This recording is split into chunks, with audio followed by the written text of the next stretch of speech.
Hello students, आज हम लोग इस वीडियो में आपका सब्जेक्टिव क्वेश्चन देखेंगे electric charges and field chapter से। ठीक है, जो आपका पार्ट 1 रहेगा। इसके बाद में एक पार्ट और डाला जाएगा आपका इलेक्ट्रिक चार्जेस और फील्ड का। तो चैप्टर वाइज आपका एमसीक्यू तो अपलोड हुआ ही है बहुत सारा चैप्टर का। अब थोड़ा सा सब्जेक्टिव पे भी हमको ध्यान देना होगा कि किस प्रकार का क्वेश्चन आपका पूछा जाएगा और क्या आ सकता है। ठीक है, तो चलिए हम लोग वीडियो को स्टार्ट करते हैं। तो यहाँ देखिए, हम लोग जो डिस्कस करेंगे, कुछ क्वेश्चन देखेंगे प्रीवियस ईयर का और कुछ क्वेश्चंस मैं अपने तरफ से लाया हूँ वो सब्जेक्टिव के लिए। कुछ क्वेश्चन जो है आपका जैक बोर्ड में पूछा हुआ क्वेश्चन है प्रीवियस ईयर का। ठीक है, उसको भी डिस्कस कर लेंगे। ठीक है, और इसका पीडीएफ भी आपको अपलोड कर दिया जाएगा। ठीक है, चलिए सबसे पहला सवाल है, write down the basic properties of electric charge. Electric charge का बेसिक प्रॉपर्टी पूछा गया है। तो देखिए यहाँ पे जो है ये आपका जैक 2013 का क्वेश्चन है। ठीक है, 2013 का क्वेश्चन है, 2013 का क्वेश्चन है और ये पूछा गया था आपका 2 मार्क्स का सवाल में। कितना का? 2 मार्क्स का सवाल में पूछा गया था। तो देखिए 2 मार्क्स का सवाल है, लेकिन ध्यान दीजिएगा कि आपको सिर्फ पॉइंट वाइज लिखना नहीं है। लिखने का एक तरीका, पॉइंट वाइज तो आप लिखिएगा ही, लेकिन उसको कुछ एक्सप्लेन भी कीजिएगा। ठीक है, तो चलिए देखते हैं। सबसे पहला देखिए कैसे हमको लिखना है। तो इस प्रकार से आपको पॉइंट वाइज प्रॉपर्टी की लिखना है। यहाँ हमने इसको डिस्कस नहीं किया, बस आप क्या कीजिएगा, जब आप आंसर लिखिएगा तो किस प्रकार से लिखना है। Like charge repel and unlike charge attract each other. इसी में डैश दे करके आपको बस इस तरह से कुछ बना करके 2-3 लाइन और ऐड कर देना है। ठीक है, यानी कि लाइक चार्ज रिपेल, यानी कि आपका पॉजिटिव और पॉजिटिव चार्ज क्या होगा, रिपेल करेगा। अनलाइक चार्ज यानी पॉजिटिव और नेगेटिव चार्ज क्या करेगा, अट्रैक्ट करेगा दूसरे को। तो ये आपका पॉइंट हो गया। दूसरा पॉइंट है चार्ज इज कंजर्व्ड क्वांटिटी। तो चार्ज इज कंजर्व्ड यानी चार्ज को हम लोग ना बना सकते हैं ना बिगाड़ सकते हैं। ठीक है, पर उसको क्या करते हैं हम लोग, ट्रांसफर कर देते हैं। फिर आपका सी पॉइंट है, charges are additive in nature.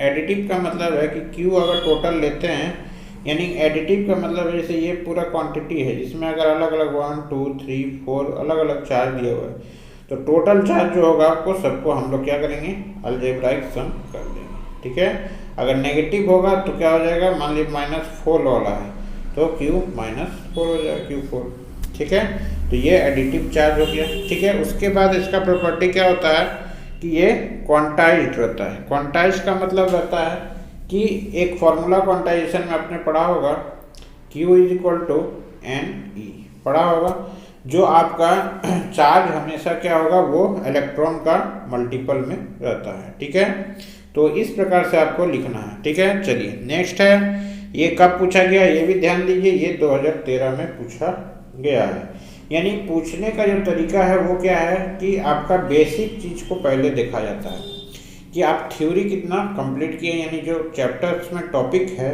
उसमें आपका कितना पकड़ है। ठीक है, तो इसको देखा जाता है। ठीक है, चलिए नेक्स्ट है आपका what is electric flux, give its unit. Electric flux को डिस्कस करना है, यानी बताना क्या है और यूनिट क्या है इसका। तो ये भी आपका 2 नंबर का सवाल में आया हुआ है। कब का है ये, जैक 2015 का क्वेश्चन है। तो हम यहाँ इसलिए लिख दिए क्योंकि आपको लगेगा कि हाँ जैक में आया हुआ क्वेश्चन है तो इस प्रकार का क्वेश्चन आ सकता है। ये वेरी वेरी इंपॉर्टेंट में आपका आ जाता है, यानी प्रीवियस ईयर क्वेश्चन जो है वो जरूर आपका देखने को मिलता है। जैसे कि आपको पता है कि पिछले साल जो एग्जाम हुआ वो ये सब चैप्टर जो था वो ऑब्जेक्टिव में चला गया था। ठीक है, ये चैप्टर जो था ये ऑब्जेक्टिव पार्ट चला गया था, लेकिन इस बार तो आपको बोला नहीं गया कि किस में से हम ऑब्जेक्टिव लेंगे, किस में से सब्जेक्टिव लेंगे, किसी में से भी आ सकता है। ठीक है, तो सब्जेक्टिव और ऑब्जेक्टिव सब में से हमको तैयार करना है। तो ये जो क्वेश्चन है ये जैक 2015 का क्वेश्चन है। ठीक है, चलिए देखते हैं इसको कैसे लिखना है। Electric flux, electric flux can be defined as the measure of the distribution of the electric field or the rate of flow of electric field through a given area। यानी electric field lines of force जो जाता है, यानी distribution of electric field और the rate of flow of electric field through a given area. यानी आपका क्या बोल सकते हैं कि फ्लक्स का मतलब हो गया, जैसे ये एक एरिया है, इसमें से आपका इलेक्ट्रिक फील्ड में ये रखा गया है, तो इसमें से कितना electric lines of force pass कर रहा है, बस वही आपका क्या कहलाता है, फ्लक्स कहलाता है। ठीक है, तो फ्लक्स लिखने का तरीका एक और है, आप ई डॉट डी एस लिख सकते हैं। E dot D S, D S मतलब ये डी एस, ये एरिया को हम लोग क्या करेंगे, इंटीग्रेट करेंगे। ठीक है, मान लीजिए एक आपका एक नॉर्मल एरिया दे दिया, जैसे स्क्वायर है, रेक्टेंगल है, सर्कुलर है, कुछ भी है, तो हम डायरेक्ट एरिया लिख सकते हैं। नहीं तो फिर अगर मान लीजिए ऐसा शेप दिया, कुछ इस प्रकार से शेप दिया, उसका कुछ वैल्यू दिया, तो हमको तो उसको इंटीग्रेट करना पड़ेगा ना, इसलिए ई डॉट डी एस होता है। तो डी एस का क्या करते हैं हम लोग, इंटीग्रेशन करते हैं। और इसको एक तरह का से और लिख सकते हैं, phi equal to Q by epsilon naught. ठीक है, ये गॉस लॉ से हम लोग लिखते हैं। चलिए नेक्स्ट है, इसी में आपको पूछा गया था गिव इट्स यूनिट, इसका ऐसा यूनिट क्या होगा। यहाँ देखिए ऐसा यूनिट ऑफ इलेक्ट्रिक फ्लक्स, देखिए फ्लक्स का ऐसा यूनिट कैसे निकालना है आपको, तो phi equal to Q by epsilon naught लिखेंगे ना। क्यू का क्या हो गया, कूलम हो जाएगा। और इसका क्या होता है आपका, इसका क्या होता है, कूलम स्क्वायर न्यूटन और मीटर पर न्यूटन और पर मीटर स्क्वायर होता है। तो कूलम स्क्वायर पर न्यूटन पर मीटर स्क्वायर। अब सारा चीज कहाँ चला जाएगा, ऊपर चला जाएगा, तो न्यूटन मीटर स्क्वायर पर कूलम, इसमें से एक कट जाएगा ना, तो बच जाएगा मेरे पास क्या, पर कूलम बचेगा। पर कूलम है, ये मीटर स्क्वायर ऊपर चला जाएगा, और न्यूटन पर न्यूटन है तो वो भी ऊपर चला जाएगा, तो ये आपका आ जाएगा न्यूटन मीटर स्क्वायर पर कूलम। ठीक है, चलिए अगला है, what are electric line field lines, right the properties of electric field lines. ये देखिए आपका, जैसे मान लीजिए यहाँ हमने इलेक्ट्रिक फील्ड लाइंस का क्वेश्चन है, ये पूछा गया था आपका 2016 में। लेकिन देखिए यहाँ पे आपको जो ये पूछा गया था, ये 3 मार्क्स का सवाल में पूछा गया था। ठीक है, 3 मार्क्स में पूछा गया था। तो इलेक्ट्रिक फील्ड लाइंस क्या है वो आपको बताना है। तो ये जब लिखिएगा तो इसमें सिर्फ आपको 1 मार्क्स मिलेगा, बाकी आप जो प्रॉपर्टीज लिखिएगा वो आपका 2 मार्क्स का होगा, क्योंकि प्रॉपर्टीज आपको लिखना होगा।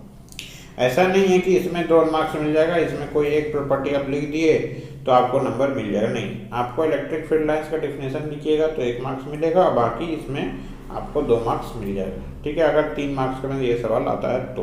ठीक, तो यहाँ देखिए ये पूछा कब गया है, जैक 2016 में। 2016 में ये वाला क्वेश्चन पूछा गया है। चलिए देखते हैं किस प्रकार लिखना है। The electric field line is an imaginary line और curve drawn from a point of an electric field such that tangent to it gives the direction of the electric field at that point. Electric field line is an imaginary line और curve drawn from a point of electric field such that, देखिए मान लिया electric field line imaginary line है, मान लीजिए imaginary line है, किसी प्रकार का भी लाइन हो सकता है। ठीक है, टेढ़ा भी लाइन हो सकता है। ठीक है, तो इसमें जब हम लोग टेंजेंट बनाएंगे ना, टेंजेंट जो बनाएंगे तो वो क्या देगा, आपका इलेक्ट्रिक फील्ड का डायरेक्शन देगा। वही आपका बताता है कि वही इलेक्ट्रिक फील्ड लाइंस है, यानी इलेक्ट्रिक फील्ड लाइंस एक तरह से आपका डायरेक्शन को दर्शाता है। ठीक, चलिए अब हम लोग क्या लिखना है, इसका प्रॉपर्टीज लिखना है। तो प्रॉपर्टीज क्या क्या है, properties of electric field lines are, these are imaginary lines which show pictorial influence of electric field intensity in the space. यानी इमेजिनरी लाइन है, यानी इलेक्ट्रिक फील्ड जो है इमेजिनरी लाइन है, इसको बस हम लोग ड्रॉ करते हैं। ठीक है, इलेक्ट्रिक फील्ड लाइंस एक इमेजिनरी लाइन है जो pictorial influence of electric field intensity जो स्पेस में हम लोग को दिखाने के लिए रहता है। अब हम स्पेस में क्या दिखाएंगे, बस इलेक्ट्रिक फील्ड लाइन से दिखाते हैं।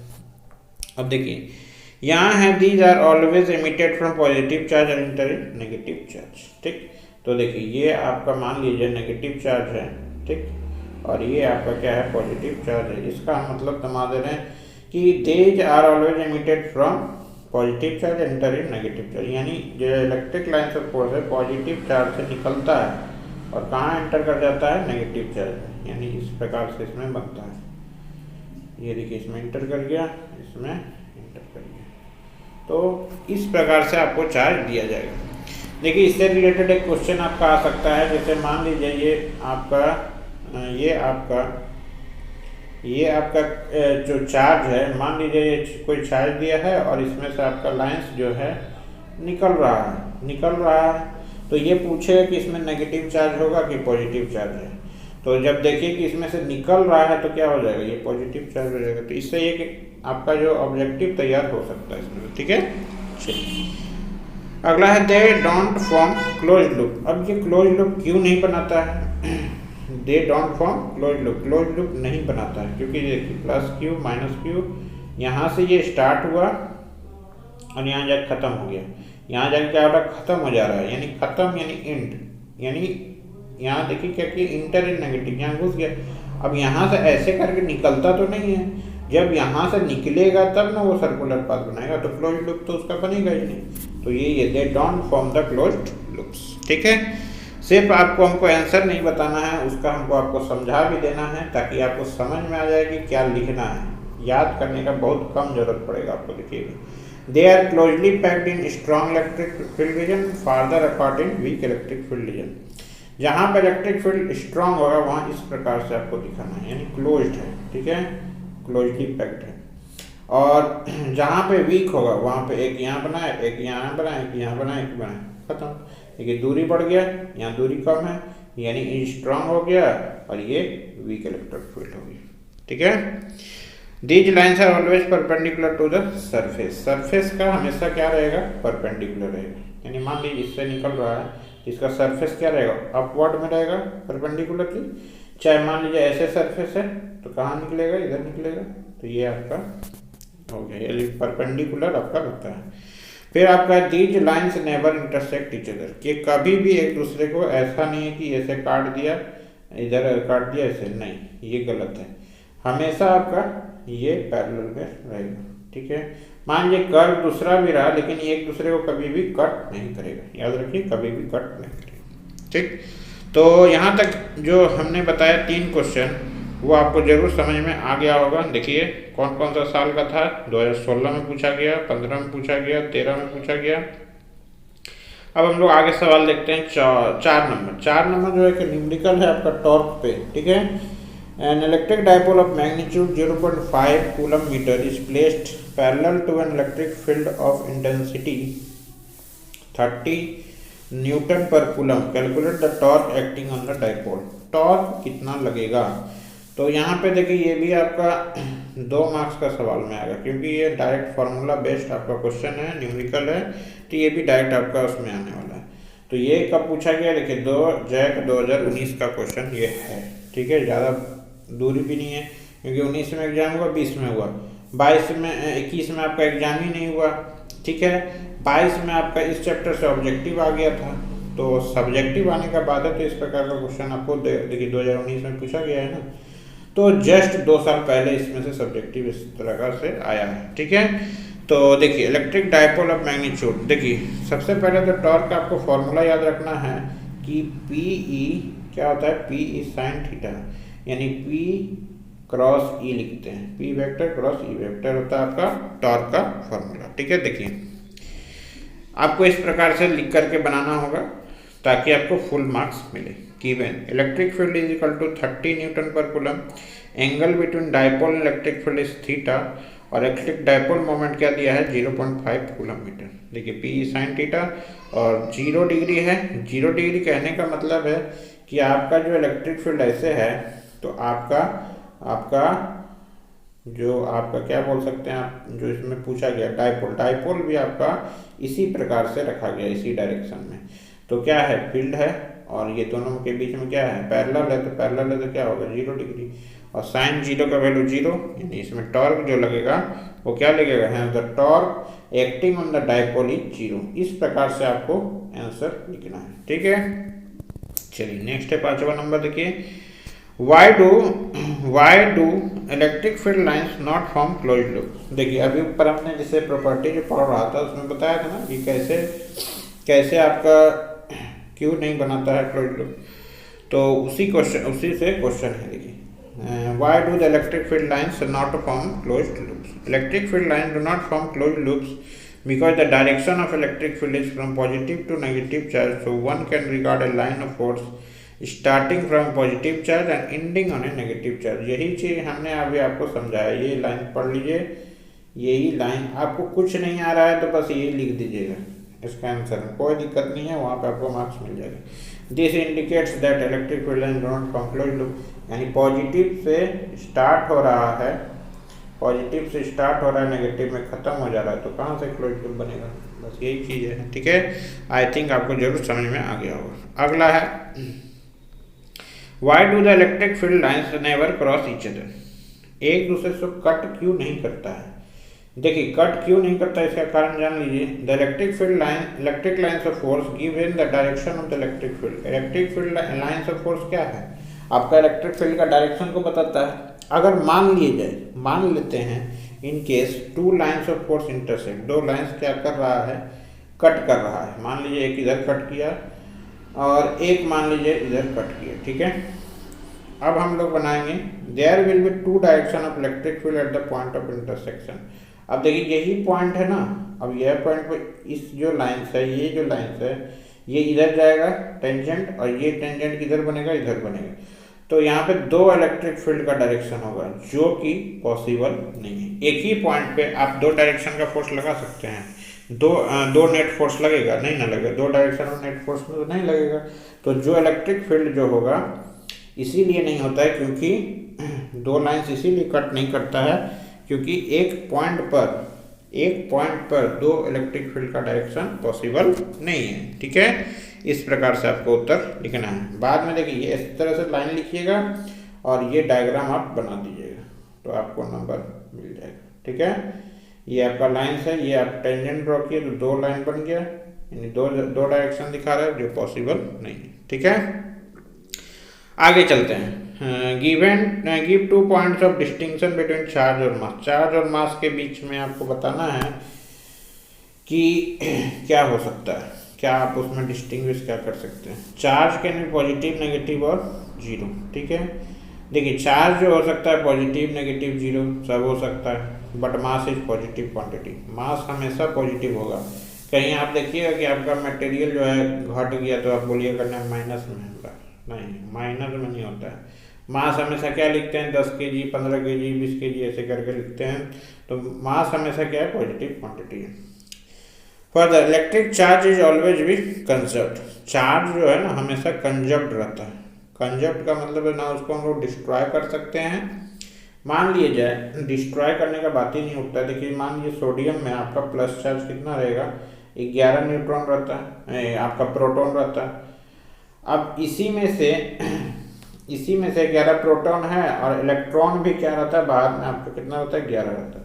लेकिन जब एक इलेक्ट्रॉन पास कर जाता है तो कितना बच जाता है, 10 इलेक्ट्रॉन। तो पास कर गया यानी ट्रांसफर कर गया, मान लीजिए क्लोरीन में चला गया, तो यही चार्ज कहाँ चला गया, क्लोरीन में चला गया। कहाँ चला गया, क्लोरीन में चला गया। तो बस यही है, कंजर्व्ड रहता है। लेकिन मास जो है कंजर्व नहीं है, it can be change into energy. Mass जो है एनर्जी में चेंज हो जाता है। कैसे, मास एनर्जी रिलेशन E=mc², आपने पढ़ा होगा। तो यही है, ये आइंस्टाइन का इक्वेशन, बस यही इसी को लिखना है। अगला है 8वां नंबर सवाल, does Coulomb law of force obey Newton's third law of motion. क्या Coulomb law of electric force जो है ये जो है अगर आपका आता है ना तो 1 मार्क्स का सवाल में आएगा। देखिए 1 मार्क्स का सवाल में आपको पूछा जा सकता है। Does Coulomb's law of electric force obey Newton's third law of motion. Yes, it obeys forces exerted by two charges on each other always equal and opposite. तो देखिए जो चार्ज होता है ना, देखिए मान लीजिए ये आपका प्लस क्यू चार्ज है और ये माइनस क्यू चार्ज है, दोनों का डिस्टेंस के बीच में मान लीजिए डिस्टेंस r है। तो ये क्या होगा, इसको अट्रैक्ट करेगा, ये क्या होगा, इसको अट्रैक्ट करेगा। दोनों एक दूसरे से क्या कर रहा है, अट्रैक्ट कर रहा है ना। हो सकता है कि अगर मान लीजिए प्लस क्यू चार्ज रहता मान लीजिए, तो ये इसको रिपेल करता, ये भी इससे भी रिपेल होता तो दूर भागता।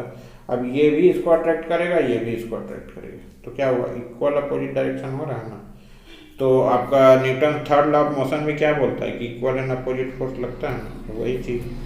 चलिए नेक्स्ट है, what orientation of electric dipole in a uniform electric field corresponds to a stable and unstable equilibrium. तो बस वही क्वेश्चन है जो आपका जो टॉर्क वाला क्वेश्चन था कि आपका स्टेबल कब रहेगा।